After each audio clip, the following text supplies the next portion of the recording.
शारदा उचिहा, जो कि हमारे बोरुटो सीरीज के अंदर लास्ट उचिहा भी है। इन लेटेस्ट चैप्टर के अंदर इस मेन कैरेक्टर को एक काफ़ी बड़ा उचिहा का पावर अप देखने को मिला है, जो कि है मांगेक्यू शारिंगन। हमें ये तो बता दिया गया था कि शारदा उचिहा की मांगेक्यू शारिंगन अनलॉक हो चुकी है, बट स्टिल हमें उसकी पावर्स एंड एबिलिटीज़ के बारे में कुछ क्लू नहीं दिया गया था। तो इसीलिए आज के इस वीडियो में हम बात करने वाले हैं हमारे उचिहा शारदा की मांगेक्यू शारिंगन पावर्स के बारे में कि क्या हो सकती है वो पावर्स, बिकॉज शारदा ही लास्ट सर्वाइविंग उचिहा है। आई मीन होने वाली है, because you know time skip तक सास्के मर जाएगा। तो शारदा की मांगेक्यू शारिंगन को एक ब्रोकन एबिलिटी देना काफी ज्यादा ही इंपॉर्टेंट है, बिकॉज हम सभी को पता है Sharda like one of the last Uchihas में से एक है यार। तो इसके पास अगर खतरनाक एबिलिटी नहीं हुई तो स्टोरी में मजा नहीं आएगा, बिकॉज जिस हिसाब से हमारे इस टाइम स्किप वाली सीन के अंदर दबाई मची हुई है, उस हिसाब से तो शारदा के पास कोई ना कोई तो ब्रोकन एबिलिटी होनी ही चाहिए। तो वो ब्रोकन एबिलिटी आखिर होने क्या वाली है, इसके बारे में हम वीडियो में आगे बात करेंगे। बट फर्स्ट एबिलिटी जो कि हमारी शारदा की मांगेक्यू शारिंगन के पास होने वाली है, एंड वो एबिलिटी जो कि हमारी शारदा को स्पेशल बनाती है, वो ये है कि शारदा उसकी एबिलिटी को बार बार जितने भी चाहे उतनी बार यूज कर सकती है, एंड वो अपनी शारिंगन से ब्लाइंड भी नहीं होगी। एंड आई नो ये काफी बड़ा क्लेम है, बट मैं इस चीज को प्रूव भी करने वाला हूँ। अब तक जितनी भी शारिंगन अनलॉक हुई है वो किस तरीके से हुई है, वेट मैं बताता हूँ। एक उचिहा उसकी शारिंगन कब अनलॉक करता है, वो उसकी शारिंगन तब अनलॉक करता है जब वो किसी ट्रॉमेटिक सिनेरियो से गुजरता है,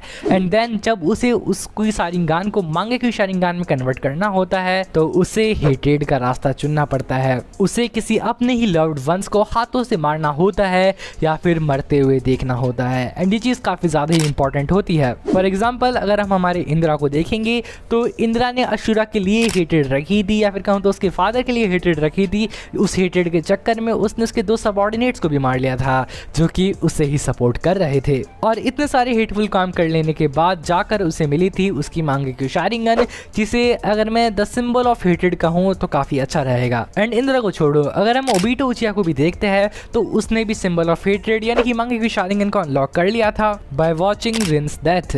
उसने भी अपने मन में शिनोबी वर्ल्ड के लिए हेट्रेड बना ली थी। एंड शिसुई और इटाची का भी यही सीन है, उन लोगों ने भी किसी को मरते हुए देखा था, किसी अपने लव्ड वंस को, उनके मन में भी किसी के लिए हेट्रेड बनी थी, और तब जाके उन्हें मिला था ये सिंबल ऑफ हेट्रेड, या फिर कहूँ तो मांगेक्यू शारिंगन। लेकिन अगर हम हमारी शारदा उचिहा का सिनेरियो देखते हैं तो उसने ना तो किसी को मरते हुए देखा एंड ना ही किसी के प्रति अपने मन में हेट्रेड बनाई, जो कि फर्स्ट पॉइंट पे उसके नाम को काफी अच्छे से सिंबलाइज कर देता है, जो कि है शारदा उचिहा। एंड शारदा हमारे हिंदू रिलीजन के अंदर ज्ञान की देवी होती है, जिस तरीके से हमें तो पता लग चुका है कि हाँ भाई शारदा की शारिंगन जो है वो विजडम को सिंबलाइज करती है। एंड क्योंकि हमें पता है कि जो शारदा उचिहा है उसने उसकी शारिंगन हेट्रेड से अनलॉक नहीं करी है, तो वो आगे जाके बाकी यूजर्स की तरह हेट्रेड में अंधी नहीं होने वाली, और इसीलिए शारदा उसकी मांगेक्यू शारिंगन को जितना चाहे उतना यूज कर सकती है, एंड उसे कोई भी डैमेज नहीं होगा, because she is not falling for the hatred. तो ठीक है, ये तो आपने पता लगा लिया कि हाँ भाई शारदा की शारिंगन जो है वो थोड़ी सी स्पेशल है, बिकॉज उसकी शारिंगन एक एटर्नल शारिंगन नहीं है, या फिर कहूँ तो एटर्नल मांगेक्यू शारिंगन नहीं है, बट स्टिल वो उसको बार बार यूज कर सकती है। पर क्या ये एक अकेली चीज़ है जो हमारी शारदा के मांगेक्यू शारिंगन को स्पेशल बनाता है?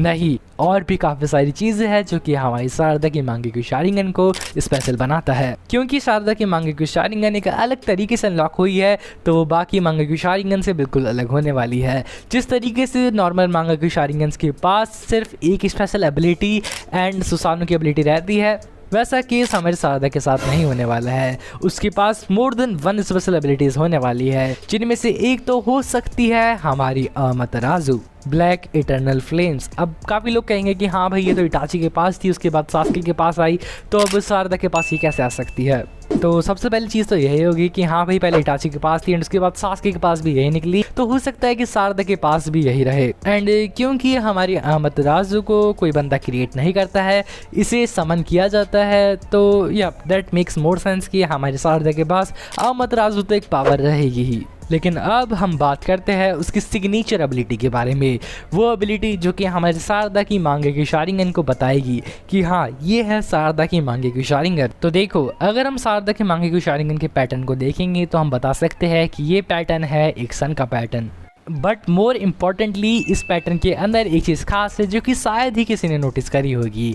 अगर हम हमारे कावाकी का धर्मा व्हील देखेंगे जो कि हमारे इशिकी का डोजुत्सु है, तो उसके अंदर कुछ ट्रायंगल्स बने हुए हैं इस तरीके से, जो कि ये चीज़ बता देती है कि कावाकी जितनी भी लाइट है उसको खुद के अंदर अब्जॉर्ब कर रहा है। और वहीं पर अगर हम हमारी शारदा उचिया की मांगेक्यू शारिंगन के ट्रायंगल्स को देखेंगे तो वो बिल्कुल ही अपोजिट है, वो लाइट को रिफ्लेक्ट कर रहे हैं, जिससे हमें शारदा के कैरेक्टर स्केच के बारे में तो काफ़ी ज़्यादा अच्छे तरीके से पता लग ही जाता है कि हाँ शारदा किस तरीके की कैरेक्टर है, जिससे हमें शारदा के कैरेक्टर स्केच के बारे में तो पता लग ही जाता है। बट उससे हमें ये भी पता लगता है कि जो शारदा की एबिलिटीज़ होने वाली है वो ओत्सुत्सुकीज बेस्ड होने वाली है। Like I can't say to be exact because अभी तक हमें इसकी बारे में कुछ ज़्यादा अच्छे से इन्फॉर्मेशन नहीं दी गई है, बट अभी तक बस हम इतना ही कह सकते हैं कि इसकी जो एबिलिटीज़ होने वाली है वो ओत्सुत्सुकी बेस्ड होने वाली है, more importantly based on कावाकी and एडा। और ऐसा मैं इसलिए कह रहा हूँ क्योंकि अगर शारदा की एबिलिटी जो होगी वो अब्जॉर्ब हो जाए आराम से तो वो किसी काम की नहीं हो सकती, क्योंकि आमतराजु किसी काम की नहीं रही है। लाइक इसे कोई भी इजीली अब्जॉर्ब कर सकता है, किसी तरीके का रसिंगान या फिर कहूँ तो किसी तरीके का जुत्सु काम का नहीं रहा है, क्योंकि उसे भी अब्जॉर्ब कर लिया जाता है सिवाय से जुत्सु। तो इसलिए अगर हमारी शारदा की एबिलिटी भी इसी तरीके से अब्जॉर्ब हो जाए तो वो लाइक इसके मांगेक्यू शारिंगन के लिए एक बदनामी होगी, और मुझे लगता है कि किशिमोटो ऐसा करेंगे भी नहीं। सो या दैट्स व्हाई वो एबिलिटी बेस्ड होने वाली है हमारे ओत्सुत्सुकी इसके ऊपर। तो आपको क्या लगता है कि वो एबिलिटी क्या करने वाली है, इस बारे में मुझे कमेंट करके बताना, बिकॉज मैं अभी रैंडमली कुछ भी नहीं कह सकता। जब इसके बारे में और इन्फॉर्मेशन आ जाएगी तो इसके ऊपर मैं वापस से एक वीडियो बनाने वाला हूँ। तब तक के लिए आप अपने थॉट्स कमेंट कर दीजिए। एंड शारदा को ट्रेन कौन करने वाला है इसके बारे में भी मुझे कमेंट करके बता देना, बिकॉज सास्के अब विलेज से बाहर जा चुका है एंड इस वक्त शारिंगन के बारे में बस एक ही बंदे को नॉलेज है, वो कौन है कमेंट करके जरूर से बताना। तो मिलते हैं किसी और वीडियो में, तब तक के लिए सायोनारा शिता।